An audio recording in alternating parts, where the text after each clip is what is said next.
अस्सलाम वालेकुम स्कॉर्पियोज, मैं हारिस अज़मी प्रोफेशनल एस्ट्रोलॉजर आपकी खिदमत में हाजिर हूँ इस हफ्ते का एस्ट्रोलॉजिकल कैलकुलेशंस लेकर। खुश बहुत हूँ, तब्दीलियाँ पिछले ही हफ्ते से शुरू हो गई थी। 2 तारीख को सूरज ग्रहण हुआ आपके 9th हाउस में, लेकिन उसका असर ज़ायल हो गया। 3 तारीख को मार्स के तीसरे घर में आने की वजह से, वीनस के 4 तारीख को आपके सूरज वाले घर में ही आने से, ये ऐसे एडवांटेजेस हैं जिससे अब आप स्मूथ फॉर्म में चल रहे हैं। और आपका अपना रूलिंग मार्स जो है वो इस वक्त 10th हाउस में आपके लिए भरपूर माली इस्तेहकाम की इत्तलात दे रहा है। तो स्कॉर्पियोज, तमाम वो स्कॉर्पियो जो ज़रा स्ट्रगलिंग थे अपने सोर्स ऑफ इनकम में, अपने ज़रिया माश में, वो इस्तेहकाम देखेंगे। मार्स 10th हाउस में एक तरह से एनर्जी लेवल को बढ़ाएगा, आइडिया मेकिंग को बढ़ाएगा। उस वक्त और मज़ा आना था अगर मरकरी भी यहाँ सही होता। मरकरी अभी भी 10वें घर में है, लेकिन रेट्रोग्रेड हो जाएगा अभी 8 तारीख को। ये हफ्ता 7 तारीख से 13 तारीख तक का, और हफ्ते के दूसरे दिन मतलब 8 तारीख को मरकरी आपके 10th हाउस में रेट्रोग्रेड हो जाएगा। और उसकी रेट्रोग्रेशन की वजह से वो तमाम नई सोचें, वो तमाम नई जिद्दत जो अपने कारोबार में आप ज़हनी तौर पर करना चाहते थे, तब्दीली लाना चाहते थे, इस्तिलाहात करना चाहते थे, ख़राबियों को ख़त्म करना चाहते थे, वो थोड़ी थम जाएंगी। आपको थोड़ा सा कॉम्प्रोमाइज़ करके ये महीना गुजारना पड़ेगा। मरकरी इस महीने के एंड तक रेट्रोग्रेड ही रहेगा, और इसकी रेट्रोग्रेशन अकेली नहीं है, 2 और प्लैनेट रेट्रोग्रेड है। आउट ऑफ 7 प्लैनेट्स 3 रेट्रोग्रेशन पर चल रहे हैं स्कॉर्पियोस। एक मरकरी जो अभी अभी ताज़ा नया रेट्रोग्रेड हुआ है, जिससे आपकी ज़हनी ज़रखेज़ी में कुछ कमी आएगी, और ऐसी ज़हनी ज़रखेज़ी में तो ज़्यादा कमी आएगी जिसका ताल्लुक़ कारोबार से हो, लेकिन उसका नुकसान आपको ज़्यादा नहीं होगा, क्योंकि Mars powerful most star for you, वो बहरहाल 10वें घर में आपको फैसिलिटेट कर रहा है। तो बहुत कमज़ोरी नहीं आएगी, लेकिन बहरहाल जितनी आसानियाँ मरकरी की सपोर्ट से मिलनी थी वो बहरहाल नहीं मिल पाएंगी। लेकिन उसके बावजूद आपके रेशो ऑफ सक्सेस में कमी नहीं आएगी, आपको किसी भी जगह एम्बैरेसिंग नहीं होगी। मरकरी अच्छा खासा ताकतवर प्लैनेट है जो आपको 10वें घर में जो 10वें घर की खुशियां हैं वो देता रहेगा। कारोबार का हसूल, जॉब का हसूल, जॉब पर हालात का प्लेजेंट रहना, एनर्जी लेवल हाई रहना, आइडिया मेकिंग्स भी होती रहना, लेकिन उस आइडिया मेकिंग में थोड़ा सा स्ट्रगल लेवल बढ़ जाएगा। और जो दूसरे 2 प्लैनेट रेट्रोग्रेड हैं, अब ये तीसरा मरकरी रेट्रोग्रेड हुआ है, उन 2 की अहमियत भी आप इग्नोर नहीं कर सकते। वो पुरानी खबरें जिनके अब आप तकरीबन आदी हो चुके हैं, लेकिन उन खबरों में इस वक्त ज़्यादा शिद्दत आ गई है, क्योंकि आउट ऑफ 7 प्लैनेट्स में से अगर 3 रेट्रोग्रेड हो जाएं तो रेशो ऑफ सक्सेस डिक्रीज़ हो जाता है। अगर 5 डायरेक्ट होते और 2 रेट्रोग्रेड होते तो 5 से रेशो ऑफ सक्सेस ज़्यादा ताकतवर रहता, लेकिन अब 5 की बजाय 4 डायरेक्ट रह गए हैं, और 3 जो हैं वो रेट्रोग्रेड हो गए हैं। तो आपकी जो फैसिलिटीज़ ऑफ लाइफ हैं, जो नेचुरल फैसिलिटीज़ ऑफ लाइफ हैं, वो थोड़ी डाउन हो जाएंगी। और उस वक़्त उसके डाउन होने में ज़्यादा प्रॉब्लम थी कि जब जुपिटर है भी 2nd हाउस में retrograde, so you are not so lucky in 2nd house, 30%, 36% retrogression negativity की वजह से आपके यहाँ जो रिवॉर्ड 100% मिलना था वो आपको 64% मिलता है। उसमें अब कुछ बेहतरी आएगी मार्स के 10वें घर में पॉजिटिव होने से, जो 3 जुलाई से आया है, लेकिन उसके बावजूद वो जुपिटर का रिप्लेसमेंट नहीं है कि वो आपके आ गया 10वें घर में तो वो जुपिटर जैसी सलाहियतें दे दे। लेकिन इतना ज़रूर है कि जब जुपिटर भी रेट्रोग्रेड था और मार्स भी 10वें घर में नहीं था, तो उस वक़्त ये ट्रबल ज़रा ज़्यादा हमें मुशक्क़त करना पड़ रही थी स्कॉर्पियोज़ को। तमाम ही तरह के स्कॉर्पियोज़ को अपने सोर्स ऑफ इनकम को बैलेंस करने में ज़रा मुशक्क़त का सामना था, लेकिन अब कुछ बेहतरी आएगी। इस बेहतरी में सूरज 9वें घर में आपके लिए आपकी औलाद को मददगार भी कर सकता है, या आपको आपकी औलाद की वेलफेयर करने में ज़्यादा उकसाएगा। सूरज के 9वें घर में होने की वजह से हायर एजुकेशन के इंतज़ामात भी स्कॉर्पियो ज़्यादा अच्छे अंदाज से कर सकेंगे।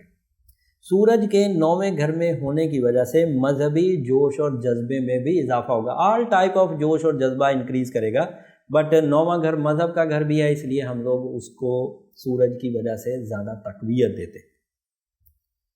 9वें घर में हिजरत के समान लंबे सफ़र یا دوہری نیشنلٹی دوسری شہریت اختیار کرنے میں بھی سورج 9ویں گھر میں آپ کے لیے مددگار ثابت ہوگا. اور وینس بھی اب آپ کے ہاں 9ویں ہی گھر میں ہے، تو وینس کی وجہ سے بھی آپ کی اس 9ویں گھر کی پوزیشن میں 4 چاند لگ جائیں گے. تو یہ 2 پازیٹیو پلینٹس ہیں. ان پازیٹیو پلینٹس میں سن، وینس اینڈ مارس، اگر ان تینوں کو ملا لیا جائے، 9ویں گھر میں سن اینڈ وینس اینڈ 10ویں گھر میں مارس، تو آپ کی ہوئی پلاننگ اپنی فیملی کے لیے، اپنے پلیجرز کے لیے، سمندر پار سفر کے لیے، معاشی استحکام کے لیے، یہ سب کامیاب رہنے والی. اور ان پلاننگز میں صرف جو مرکری کی فیسلٹی ہے وہ اویلیبل نہیں ہے، تو ذہنی کارکردگی میں تھوڑا ڈمپی بمپی سے آپ چلیں گے. اور میرا خیال ہے کہ اس کو اتنی شدت اس لیے حاصل نہیں ہوگی، اس نیگیٹیوٹیز کو، اس ریٹروگریشن آف مرکری کو، کیونکہ مارس اسے اچھا خاصا ریپلیس کر دے گا. ریلیشن شپ کے لیے یہ ٹائم اچھا، ہجرت کے لیے یہ ٹائم اچھا، اولاد کے اچھے فیصلے کرنے کے لیے یہ ٹائم اچھا، اولاد کی ویلفیئر کے، اینڈ بڑے منصوبوں پر کام کرنے کے لیے یہ ٹائم اچھا. ایسے اسکارپیو جو کنسٹرکشن کے کام سے ریلیٹڈ ہیں، ایسے اسکارپیوز جو کسی مقدمے میں پھنس گئے ہیں، وہ کنسٹرکشن کے کام میں فائدہ اور مقدمے سے اپنی فیور میں چیزیں ہوتی ہوئی دیکھیں گے. خرابیوں کا بھی خاتمہ ہوگا، ذہنی خرابیوں کا. وہ ذہنی خرابیاں جو الجھن سے پیدا ہوئی تھیں، جو مرکری سے پیدا ہوں گی، وہ قوت حافظہ طرز کی ہیں، وہ کانسنٹریشن کی طرز کی ہیں، وہ تھکاوٹ کی طرز کی ہیں، وہ بہرحال سسٹین کریں گی. لیکن وہ جو الجھن کی طرز کی چیزیں تھیں کہ کیا کریں، کدھر جائیں، وہ والی چیزیں سارٹ آؤٹ ہوں گی. بہت حد تک ذہن جو ہے وہ پلیزنٹ ہوگا جب آپ کامیابی کے رستے پر چل رہے ہوں گے، سن اینڈ وینس اور مارس کی سپورٹ کی وجہ سے. سو یہ ہفتہ اسی طرح گزرے گا.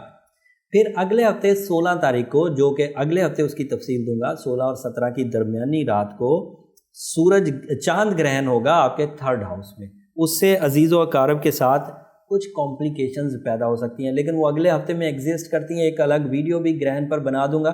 اور اگلے ہفتے کا جو میجر ایونٹ ہے وہ چاند گرہن ہے، وہ آپ کی ذات پر کس طرح اثر کرے گا اگلے ہفتے تفصیل سے بیان کروں گا. اس ہفتے وینس کو انجوائے کریے، سن کو انجوائے کریے، مارس کو انجوائے کریے. مرکری کی ریٹروگریشن سے بچیے، جوپیٹر کی ریٹروگریشن سے بچیے، اینڈ سیٹرن کی ریٹروگریشن 3rd ہاؤس میں ہے. وہ ویسے ہی آپ کے لیے ابھی سے ہی کشیدگی کی وجہ بنتی رہے گی. لوگ عزیز و اقارب آپ کو بہت اچھا نہیں سمجھیں گے، تھوڑا لیگ بھی پل کریں گے، اپریشیٹ بھی نہیں کریں گے، ہیلپ آؤٹ بھی نہیں کریں گے. تو آپ ان سے زیادہ توقعات بھی فی الحال نہ رکھیے، لیکن رشتوں کو ضائع مت ہونے دیجیے. یہ اپس اینڈ ڈاؤن رشتوں میں آتے رہتے ہیں، وقت میں آتے رہتے ہیں. خزائیں اور بہاریں اسی زندگی میں آئیں گی، لہٰذا اپنے قیمتی رشتوں کو ضائع ہونے سے ذرا بچائیے. اگر اس کے لیے تھوڑا سیکریفائزنگ ہونا پڑے، تھوڑا قربانی اس انداز سے دینی پڑے کہ اپنا حق بھی چھوڑنا پڑے، تو ضرور چھوڑیے. اگلے ہفتے جب میں نیکسٹ ویڈیو دوں گا تو اس میں جو ریمیڈیز آپ کو اس ہفتے پیش آنی ہے اس بڑے گرہن کی وجہ سے، وہ ریمیڈی میں اب بھی آپ کو دے رہا ہوں تاکہ یہ ریٹروگریشن آف مرکری سے بھی بچ سکیں، جوپیٹر کی ریٹروگریشن سے بھی اور سیٹرن کی ریٹروگریشن سے بھی بچ سکیں. اینڈ ریمیڈی از اوپل، جو میں کئی ہفتوں کئی مہینوں سے بولتا آ رہا ہوں، وہ ضرور پہنیے. یہ جو سٹار پوزیشن ہے یہ تو کبھی عروج پکڑے گی، کبھی زوال پکڑے گی. کب تک آپ تکلیف سہتے رہیں گے؟ جبکہ اوپل آپ کو بہت آسانی سے اتنا آرٹیفیشلی فیول دے دے گا، مصنوعی انداز سے اتنی ریڈیشن آپ کو دے دے گا کہ جتنی ریڈیشن آپ کی پلیزنٹ لائف کے لیے ضروری ہے. ساتھ میں سورہ شمس پڑھیے. اوپل کی 3-4 کوالٹیاں ہیں. ایتھوپین اوپل ایک بہت اچھا اوپل ہے، فائر اوپل. ایتھوپین آسٹریلین ذرا خوبصورت زیادہ ہوتا ہے، ریڈیشن بھی اس کی زیادہ ہے، اور وہ واٹر اوپل ہے، اور اس کی بھی فائر کوالٹی اگر استعمال کریں تو بہت اچھی ہے. کوشش کریں کہ fire water Australian opal use کریں، بٹ ایتھوپین لوکل اوپل بھی آپ یوز کر سکتے ہیں. نہ ہونے سے تو زیادہ اچھا ہے کہ آپ کچھ تو پہنیں، اور اس کے 8 کیرٹ یوز کریں اگر آپ کی عمر 25 سال سے 40 سال کے درمیان ہے. اور اگر آپ کسی کاروبار شروع کر چکے ہیں، پریکٹیکل لائف کا آغاز ہو چکا ہے، تو پھر اس کے 9 کیرٹ پہنیے، وہ آپ کے لیے زیادہ مفید ہے. یا پھر آپ اپنا पर्सनल जायचा एक दफ़ा बना के देख लीजिए, क्योंकि उसमें सब डायग्नोसिस हो जाती हैं, उसमें आपकी सलाहियतों का भी, सक्सेस रेशोज़ का भी, इमोशंस का भी और प्लानिंग्स का भी पता चल जाता है। तो उस वक्त प्रिस्क्रिप्शन, स्टोन प्रिस्क्रिप्शन और अच्छे अंदाज से हो पाती है। उसके लिए नंबर नीचे चलते रहते हैं, आप इन पर रब्ता करेंगे तो वो आपको मुकम्मल अंदाज से गाइड कर देंगे कि जायचा कैसे बनाया जा सकता है। अगले हफ्ते तक के लिए इजाज़त दीजिए। जाते जाते चैनल को ज़रूर सब्सक्राइब कर दीजिए। मुझे अपनी दुआओं में भी ज़रूर याद रखिएगा। अल्लाह ने